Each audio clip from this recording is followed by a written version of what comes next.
Hi and welcome to episode 10 of The Real Women of Boxing, where women with working knowledge and experience of the fight game bring you interviews, news and reviews.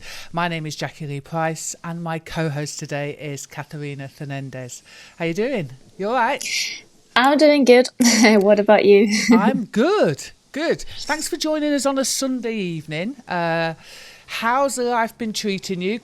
Well, lately I have been going through a lot of training, as always, but the last weeks have been more intensive because I'm fighting very soon.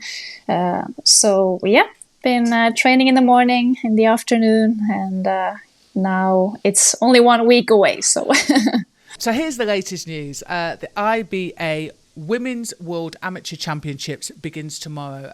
Team GB have sent out 6 girls, one of them being Cindy Nagamba, who is going under a refugee programme. Kell Brook retires from professional boxing.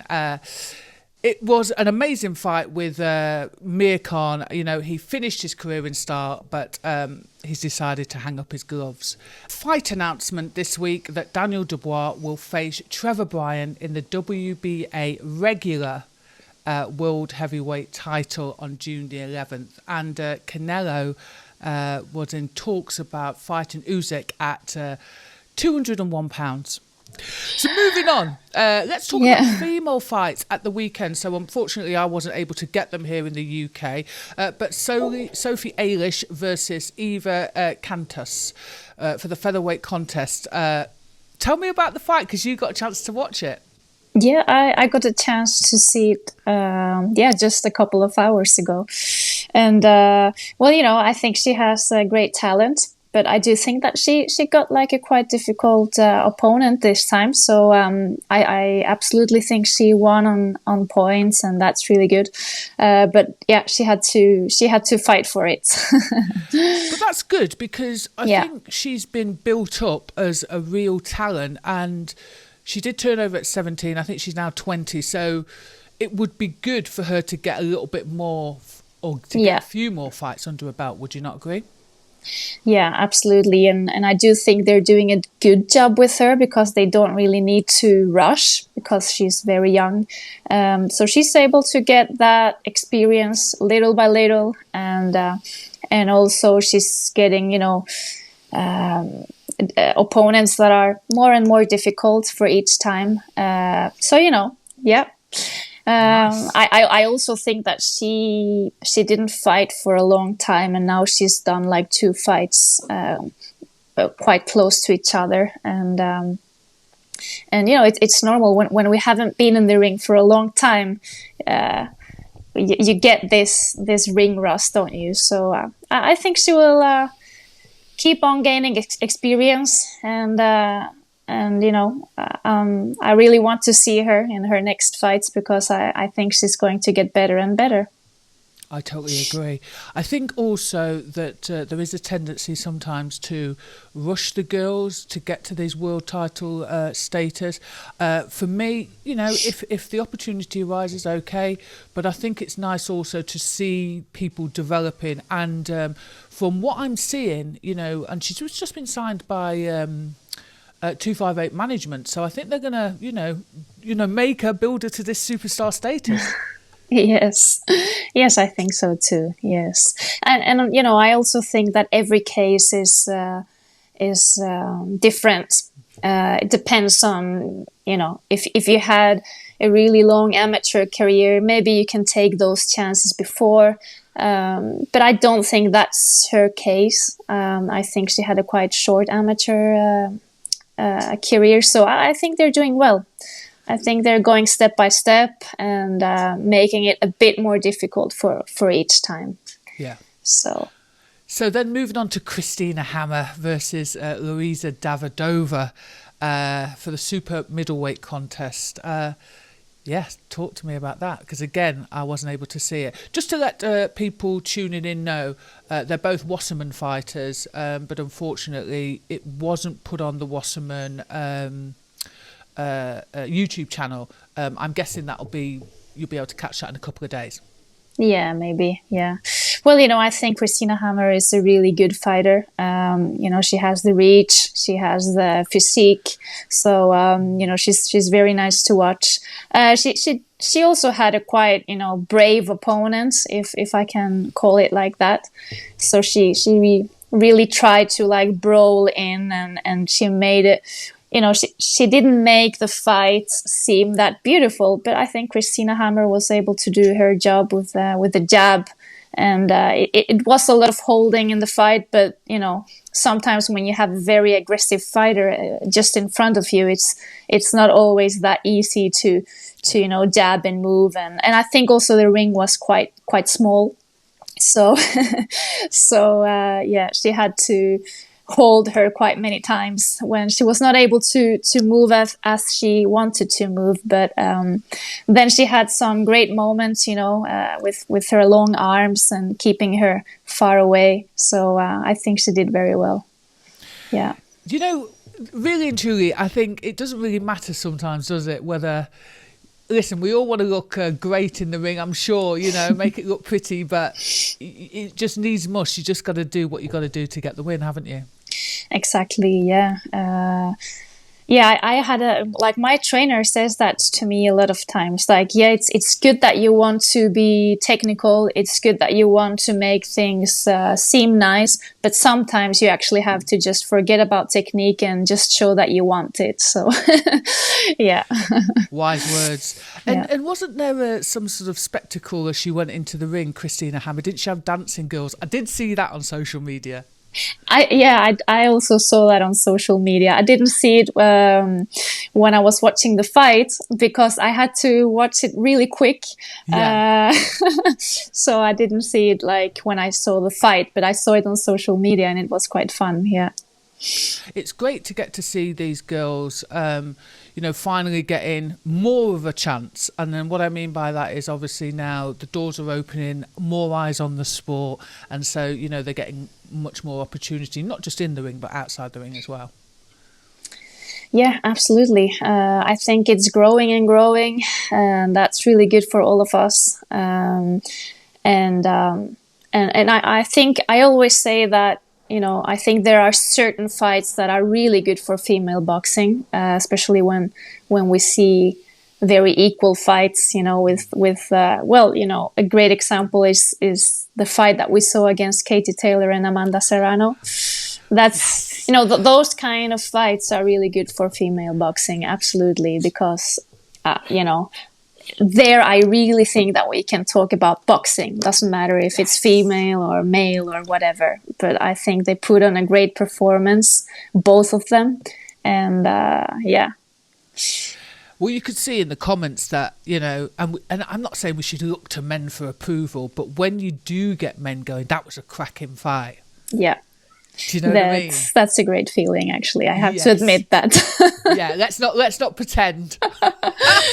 Yeah, I don't know. In my experience, I've got some, some situation where somebody comes to me and they tell me, I didn't used to like female boxing, but after seeing your fight, I changed my mind. That's wow. Listen, that and the what is it? You pad. I used to get you pad like a man, as in do pads like a man. I'm like, thank you. Mm-hmm. And then when females are told, oh, you box like a man, and some females don't like it. They're like, oh, it shouldn't be about that. Listen, I don't mind that compliment. Me neither, personally, as well. I mean, I do understand that, we shouldn't say those kind of things, but yeah, I don't know. Yeah. So, moving on to what will go down as one of the most exciting, in my opinion, fights of this decade. Canelo Alvarez against 4-division world champion Canelo Alvarez, who is the 4-division world champion, versus Dimitri Bivol for the WBA Super World Light Heavyweight title. It was the 8th defence for Dimitri. Your thoughts? I think it was a very exciting fight, first of all. And yeah, I couldn't stop having my eyes on the screen. I didn't want to miss out, a single movement. I think it's very brave of Canelo that he actually took the step of, meeting somebody at that weight division. But I think that this time you could clearly see that it was a little bit too much for him, basically, like from a physical point of view. He tried his best. He had some good moments as well, of course. You could see he's an amazing boxer, but it was just not enough. It was not enough to win the fight. So, I had him winning by points slightly, like all the time, Bivol. So, yeah. I mean, I think he's very used to box against people that he can really dominate, and this time it wasn't like that. So that must have been very frustrating. And but he was there for the 12 rounds, and he stand on his feet for 12 rounds. So that's also good. So before we talk about my thoughts on it, I just thought it was a little bit cheeky. That he's fighting for somebody else's belt, and yet he gets the long ring walk, the dancing girls, and then to top it off, he rose above the crowd on a plinth. It's just like, listen, you're taking the piss now. Do you know what I mean? Well, there you can see what money does. Don't get me wrong. It's all about the money. Yeah, don't get me wrong. I love a bit of showmanship, but there was a part of me that thought, "Oh, come on, this is Dimitri's belt." Yeah, it's not fair. It's not fair. I think he did make a comment, didn't he, afterwards, that maybe next time he'll get treated like a champion. Yeah. Good words. Yeah. Good words. What I did like about Bivol at the first, the get-go, and I was discussing this with another boxer the other day, and they were saying, both of us were saying that the thing Bivol has got to do is jump on Canelo and not give him any respect. And that's what Bivol did from the get-go. He used that gorgeous jab, didn't he? It was absolutely delicious. And it was just like there was a cross. Yeah. And, really good guard, covering up, really good. I really enjoyed watching him, yeah. I was not sure about what was going to happen. I was like, okay, it can go each way. But yeah, I think he did great performance. I think a lot of that comes down to his, massive amateur pedigree. He's had I think 101 fights and lost, I don't know, 10 or 11 of them. And so in that respect, he would have met, so many different styles. That's the first thing. And I think it seemed to me that he wasn't intimidated at all. And do you think that was part of the key to his success? Yeah, absolutely. I think a big part of it was very physical. I think, it was the first time Canelo actually met somebody able to take his punches and deal with them. And that's very frustrating. I feel it myself when I spar with somebody and I hit with everything I have, and I see that the other person doesn't even move. That's oh my God. Okay, what's waiting for me? So absolutely. I think that has a lot to do with what happened in the fight. Yeah. I think we can't say that Canelo didn't play his part. There was sometimes that, when he tries to pressure a fighter, and a lot of his work is power shots. And we'll say that the uppercut was working quite well for him. But Bivol wasn't allowing him to get close and take away his body. And I think that's what was frustrating Canelo as well. Yeah, yes, he had some beautiful punches. He had some beautiful moments, but I just think it wasn't enough, because then Bivol came up with his work and he was connecting a lot. I think he was connecting more punches than He definitely Canelo. was. Yeah, He definitely was. I tell you what I did like though as well is the fact that every time he was backed up, Bivol was backed up by Canelo, and Canelo's kind of trying to go, come here, and he's like, no, you come here. Yeah, but he also showed that he was boxing in an intelligent way. So Absolutely. Yeah. I love the fact, because it must be difficult. You'll be able to attest to this. To get swept away with the hypes, get swept away with the crowd. And let's be fair, they're very clever. They play Mexican music in between the rounds as well. Yeah. Yes. So it might be quite difficult not to go, right, I'm going to put it on him. And it's like, no, we're not playing your game today. This is what we're doing. We're playing my game. And every time he hit him in the arm, towards the latter parts of the round, he put some 2 or 3 on him just to say, don't do that. Did you notice that? Yeah, and he was also told in the corner to do so. He was told in the corner to try to punch him on the shoulders, to... Yeah. I mean, there's some will say that's dirty. There are some people that say do anything you can to win.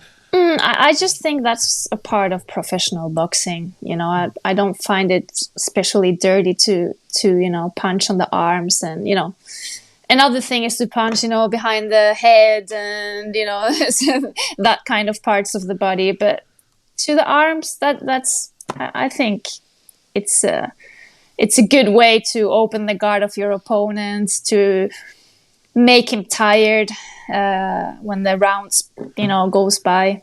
And I think he just played his cards or tried to play his cards. Because what was funny is like, okay, you tried this in your last fight, you're trying it against me and it's not working. In actual fact, right at the end of the fight, Bivol went, like, he tapped it and went, no.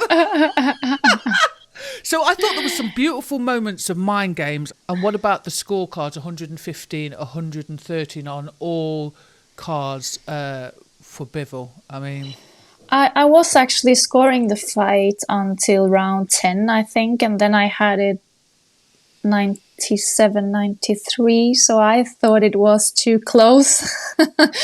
I think 115, 113 was very close, yeah. Yeah, I have to disagree. I thought that Bivol won many more rounds than that. I think he won most of the 12 rounds. If you look at the work on the arms, and there were times when Canelo was slipping inside, and great, you're slipping inside him, but you're not throwing anything back. Yeah. Yeah, but I think it's a good example of there is a reason why there are weight divisions. And at one point you're going to meet somebody that is just too big for you. So, but he did it. He tried his best, and it didn't work. I did say at the beginning of this podcast that there were talks about Canelo meeting Usyk at 201 pounds. Number one, do you think now he should even dare to ask for that fight? And number two, whether, bearing in mind Usyk is a very smart boxer, intelligent boxer, do you think he should even bother? Well, I think, that's what also makes him a big champion, that he's willing to actually meet the best. And I have a huge respect for that. With that said, I mean, Usyk is as you said, a very, very smart and skilled boxer. And if I would have to make a bet, I would make it for Usyk. But, that doesn't mean that he doesn't even have to dare to try. I mean, we never know. If he wants it and they give him the fight, why not? It would be a great fight for the fans. I have to agree. Firstly, they both agreed. Bivol and Canelo have agreed to rematch. I would love to see that. But I'm with you. I'd love to see Usyk and Canelo, purely because it'll be for some boxing fans, they won't like it because it'll be two people trying to outsmart each other, and there'll probably be less boxing and more kind of, a little bit like what we saw with Bivol. Yeah. I don't mind that. I would like to see it, and I really rate Canelo for going, do you know what? I've done all of this, and I still think, like, let me try this. Let me try and see if I am the greatest. And I think that takes a lot of courage. So let's talk about you now, Miss Katharina. So your next fight is literally the 13th, Friday the 13th of May at the O2 on a Washerman show in London, live on Channel 5. Good to be back? Yes. Very good to be back. Yeah. Oh, wow. Very good. So, listen, we've got to talk about it. It's your first fight since your loss against Terry Harper, which was in 2020. I thought it was only last year. No, it has gone. A very long time has gone. Yes. So, you got a little injury in that fight. Is that the reason why you've been so inactive since then? Or was that literally, again, the pandemic and all of, what happened with that? Yeah, no, I have actually been prepared ever since the fight. The fight was in November 2020. And I don't remember how many preparations I've done after. Oh, wow. After, I don't know, maybe January, February 2021. But there has been, many preparations that has gone nowhere. Oh, wow. So it has been quite frustrating. Yeah, I've been training ever since. I've been really patient, waiting. And it has not been easy. But finally the date is here. Yeah, and the reason, I don't know what to say. I guess a little bit everything. Or maybe when you lose, it's more difficult to get a fight again. Were you checking your phone? It's crazy because I don't. And of course, there are things that I can't say here on the podcast. So you can tell me after. But do you know what? I think that's really sad that. It is part of the game, but I think it's really sad that some people, when they lose, they don't get another chance straight away. It's not like you're a low-level fighter. You were the mandatory. Remind me how many days you were the mandatory for that fight. I was mandatory for a quite long time because I won the interim world title in November 2019. Yeah, just before the pandemic. But then I think the fight between Terry Harper and Eva Wallström was already signed. So first I had to wait for that fight.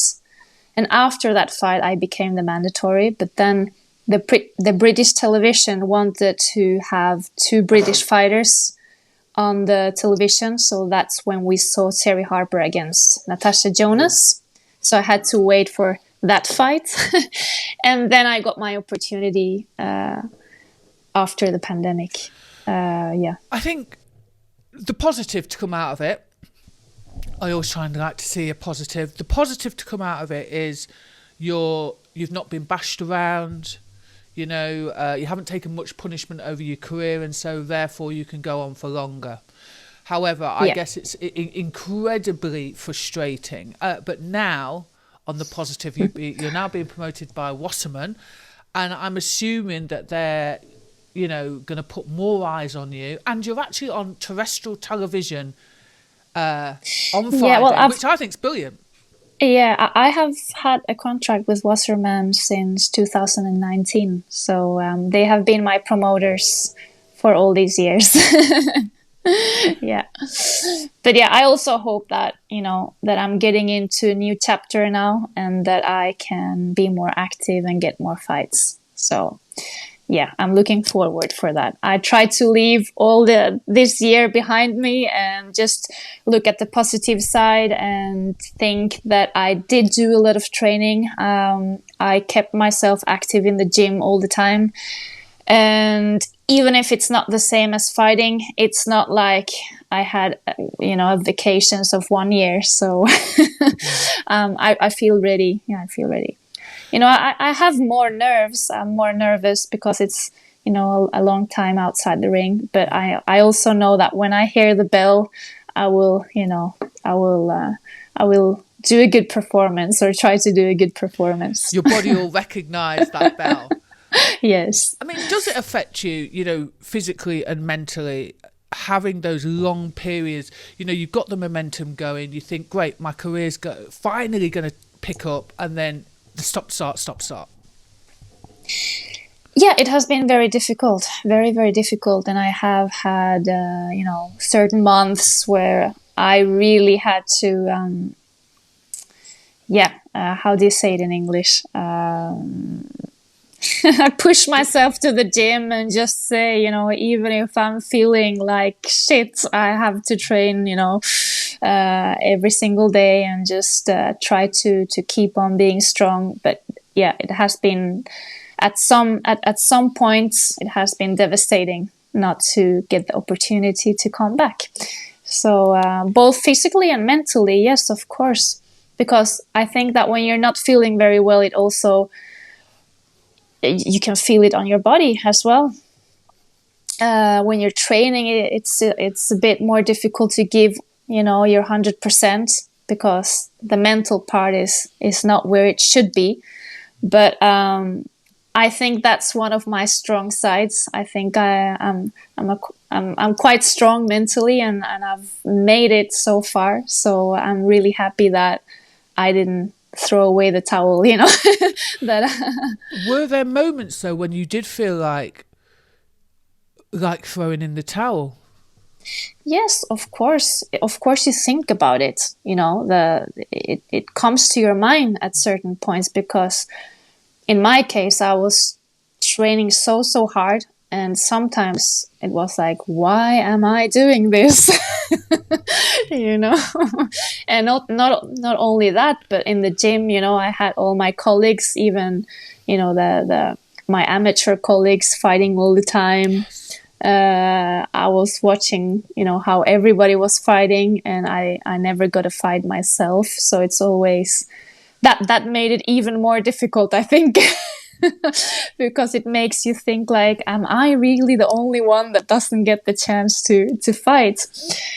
But I have a great team around me, and they really gave me the support that I needed, and they also have a lot to do with the fact that I kept on going and that I'm still here, and yeah. Good. It's interesting because I don't think anybody outside of the sport really realises, and it doesn't just happen to women, but those long periods outside of the game. And then, I was talking to Mary McGee last week, and she was saying, when you get offered then a fight, and sometimes you may not be in shape for whatever reason, and you've got onlookers saying you should be in shape, and it's like, well, hold on, I've got to try and provide a living for myself, and sometimes it's not that easy to stay in shape mentally or physically for if you're not fighting regularly. Yeah, no, absolutely. It's very difficult, very, very difficult. And I also think that, when you're a bit depressed, when you have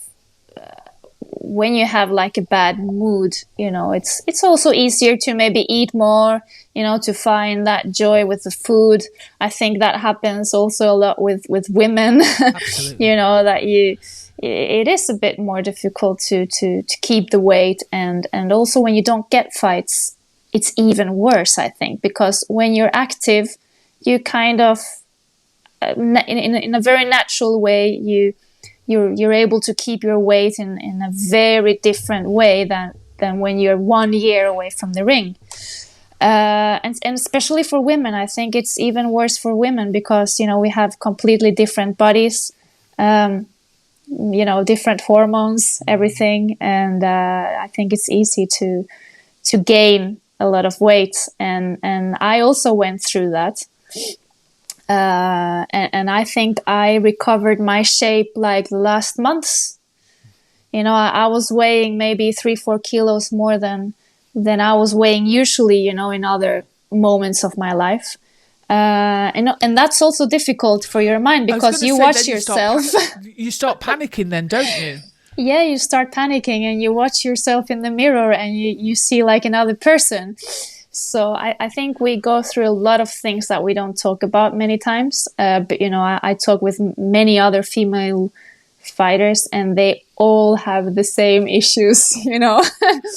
I wanted to ask you, in terms of, you know, regaining your body and having to then, you know, get on the scales, and it's such a public way, you know, does that play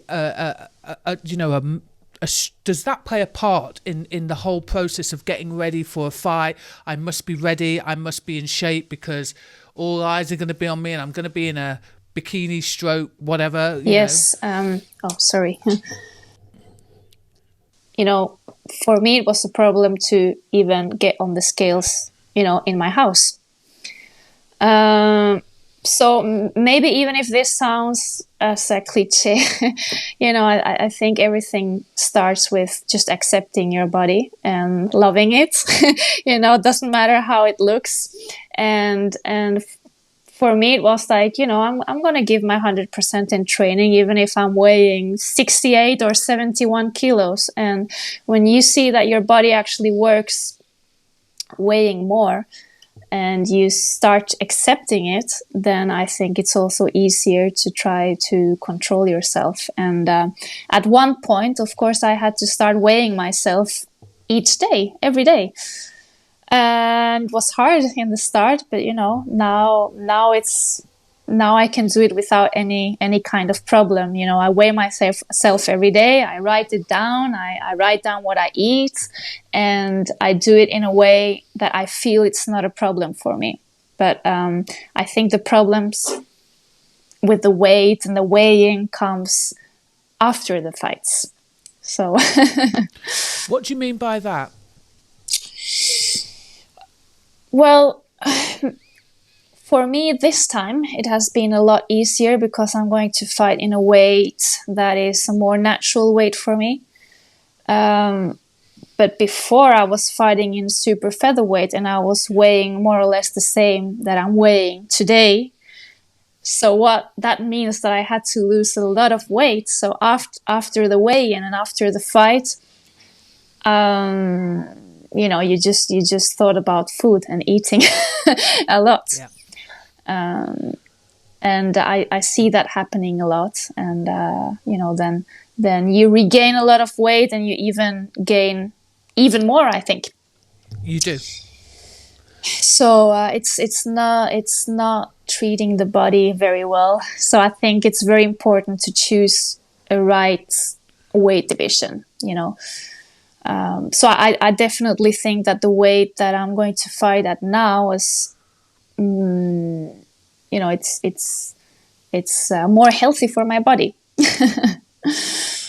I'm really grateful for you sharing that story, because there are so many people that go through that as athletes that are in weight categorized sports, and more now people, you know, are starting to talk about it. You know, that's a massive pressure. Mm-hmm.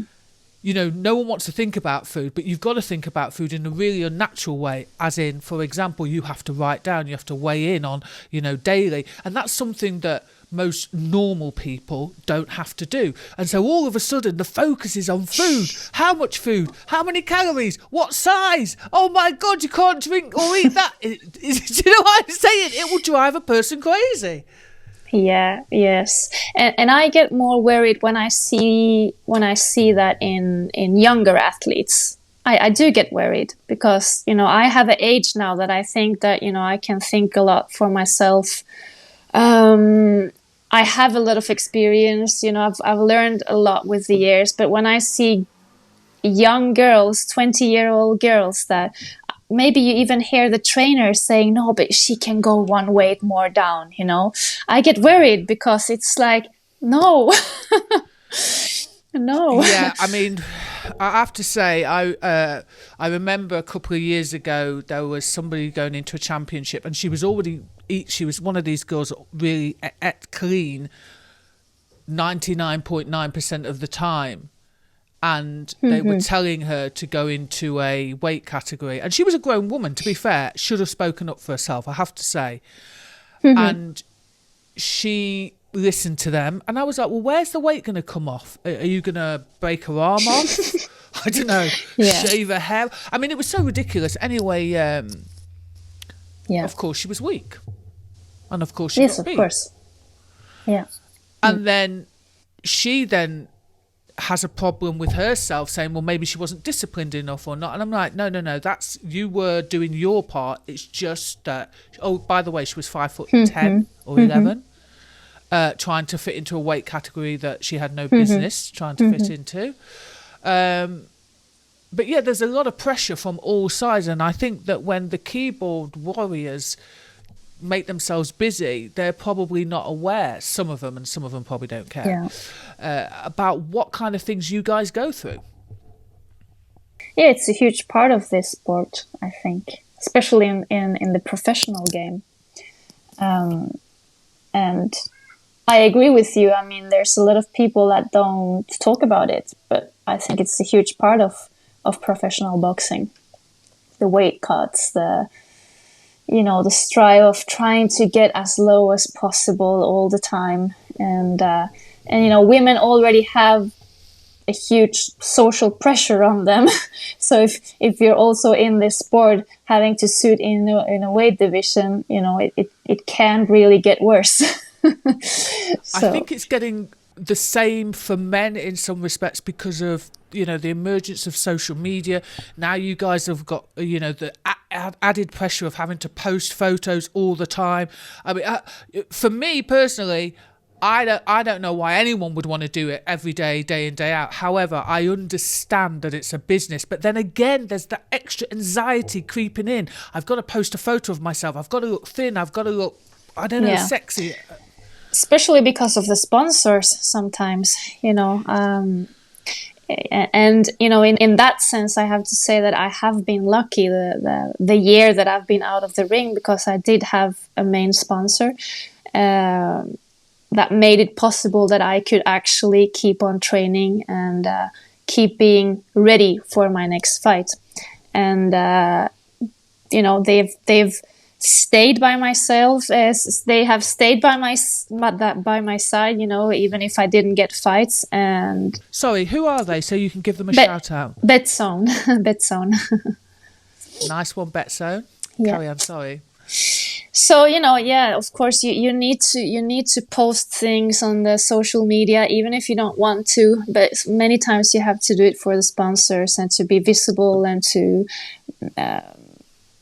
I'm not a huge fan of social media at all. I actually don't like it. But I have to look at it as a part of my job. Yeah, that's how I've chosen to look at it. My personal Instagram, I have to be honest, I rarely post on. And then on obviously the Shadowboxruk UK, I'm quite lucky because I don't have to post many pictures of myself, so so it's quite good. I can just post, I've got the content on other people. Joking aside, I can still feed the beast, but just not of me.